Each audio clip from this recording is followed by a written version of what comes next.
Hi guys, welcome to the channel. So in this video I will show you how to add Bible verse widget on your Android home screen.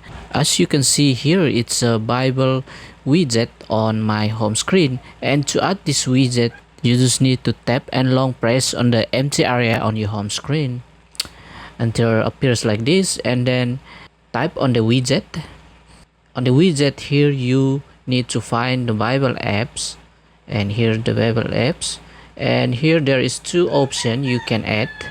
The first one is like image or visual, and the other one is the Bible verse. So it's like a daily verse, so every day you will get a new verse. So you just need to tap and long press, and you can put where is you want.